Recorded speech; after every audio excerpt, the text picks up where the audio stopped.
சட்டமாவது ஒழுங்காகுது. என்ன சட்டம் இருக்குது, என்ன ஒழுங்கு இருக்குது?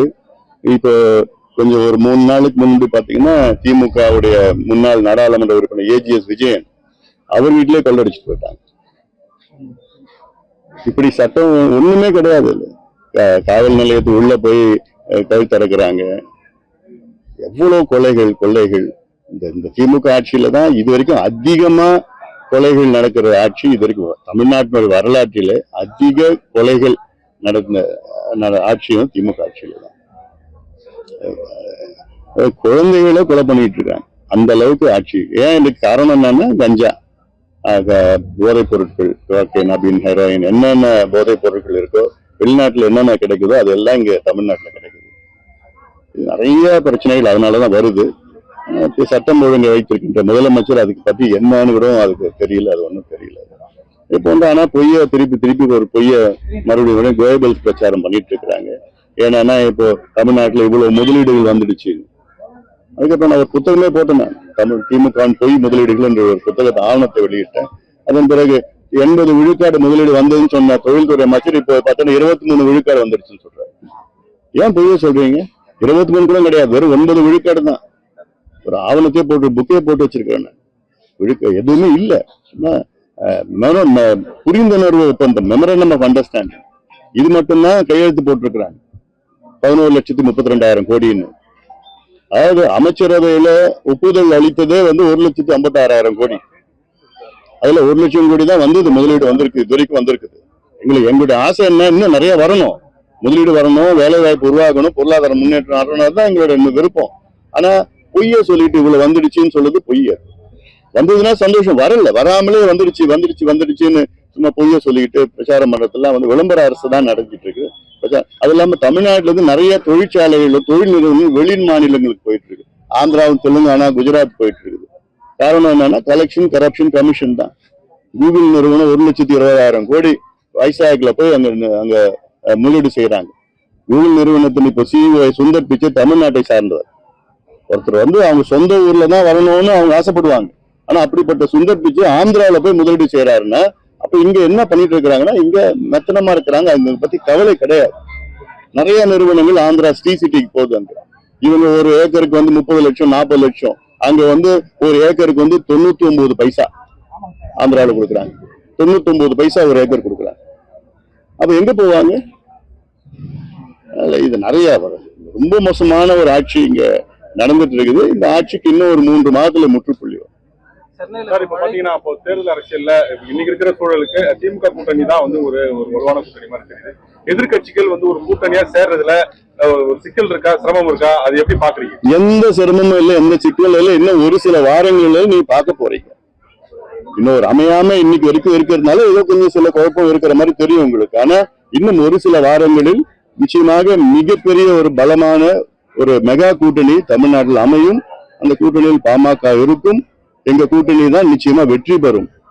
உறுதியா திமுக கூட்டணி தோல்வி அடையும், மிகப்பெரிய தோல்வி. ஏன்னா என்னுடைய 100 நாள் நடைபயணத்துல நான் பார்த்துட்டேன். நானு இந்த 100 நாள் நடைபயணத்துல மக்கள் திமுக மீது மிகுந்த கோபத்தில் இருக்கிறார்கள்.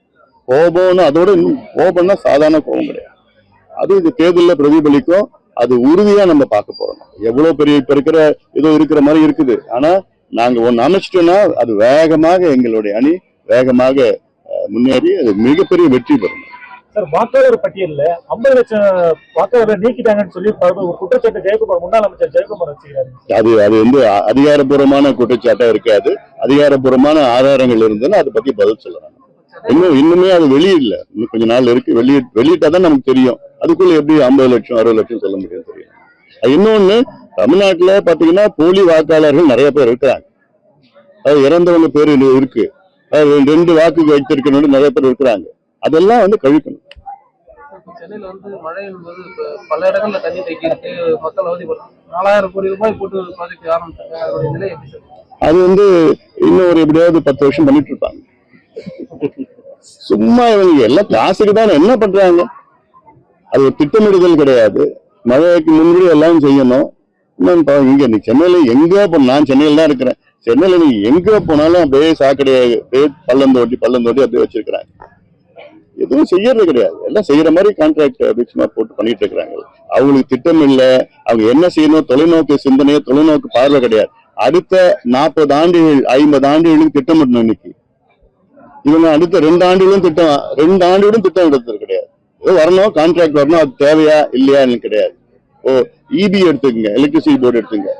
அது எதுக்கு அந்த போல் வாங்குறாங்க, எதுக்கு டிரான்ஸ்ஃபார்மர் வாங்குறாங்க, என்ன வாங்கினது மொத்தமா வாங்கிடணும். ஏன்னா அவன் அதிகமா காசு கொடுப்பான், லஞ்சம் கொடுப்பான்.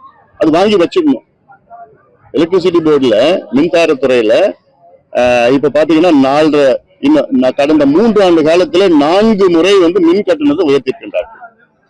அதுல சராசரியா 32% உயர்த்திருக்காங்க. 32% சராசரியா. சிலது 55%, சிலது 20%, 18% எல்லாம் சேர்ந்தா ஆவரேஜ் 32%. இந்த 32% ஆவரேஜ்ல இந்த ஒவ்வொரு ஆண்டும் 4 ஆண்டுகளுக்கு முன்பு கிடைச்ச வருமானம் இப்ப கிடைக்கிற வருமானம் 50,000 கோடி அதிகம். 4 ஆண்டுகளுக்கு முன்பு 10,000 கோடி நட்டோன்னு சொன்ன மின்சாரத்துறை இன்னைக்கு 50,000 கோடி அதிகமா வருமானம் வருது. ஆனாலும் இன்னைக்கு 20,000 கோடி நட்டோன்னு சொல்றேன். ஏன்னா லஞ்சம் ஊழல் தான். அதுல அந்த ஊழல் இதுல என்னன்னா தேவையில்லாதது அதிகமா வாங்கிடுறாங்க. அது சும்மா அப்படியே கிடக்குது. அது எதுக்கு தேவைன்னு தெரியாது, அவங்களுக்கும் தெரியாது, உங்களுக்கும் தெரியாது. லஞ்சம் கொடுக்குறான்னா யாராவது பாக்குற அமைச்சரை பாக்குறாங்களா, அதிகாரியை பாக்குறாங்களா, இது நாங்க பொருள் வச்சிருக்கிறோம், இது வாங்குங்கன்னா வாங்கிடுவாங்க. வாங்கிட்டு அப்படியே ஸ்டோர்ல கிடைக்கும். ஒண்ணுமே இல்லை. இதுதான் அதனாலதான் நட்டம் வருது. 2வது நட்டம் வருது பாத்தீங்கன்னா தனியார் கிட்ட இருந்து மின்சாரத்தை பெறுதல்.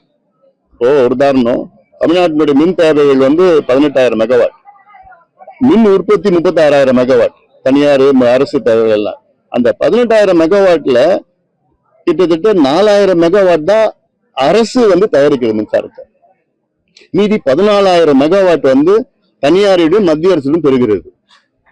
மத்திய அரசு அதுல இன்னொரு 4,000 மெகாவாட் கொடுக்குறாங்க. 10,000 மெகாவாட் தனியார் கிட்ட இருந்து வாங்கிட்டு இருக்கிறாங்க தமிழ்நாடு அரசு. ஏன் இவங்களால மின்சாரம் உற்பத்தி பண்ண முடியாதா? எவ்வளவு மின் உற்பத்தி திட்டங்கள் நிலுவையில் எவ்வளவு நாளா இருக்கு? 15 ஆண்டுகள் இருக்கு நிலுவையில். 15 ஆண்டுகள் வேணுமே தான் வச்சிருக்காங்க. ஏன்னா அரசு துறையில மின்சாரம் தயாரிக்கணும்னா ஒரு யூனிட் 3 ரூபாய்க்கு தயாரிக்கலாம். தனியார் கிட்ட இவங்க 9 ரூபாயில இருந்து 15 ரூபாய் வரைக்கும் ஒரு யூனிட் வாங்குறாங்க. 15 ரூபாய் கூட ஒரு யூனிட் வாங்குறாங்க. அப்ப எவ்வளவு உங்களுக்கு லஞ்சம்? அதுக்காக தான், வேற எதுவும் இல்லை. மின்சாரத்துறையை நாசப்படுத்திட்டாங்க.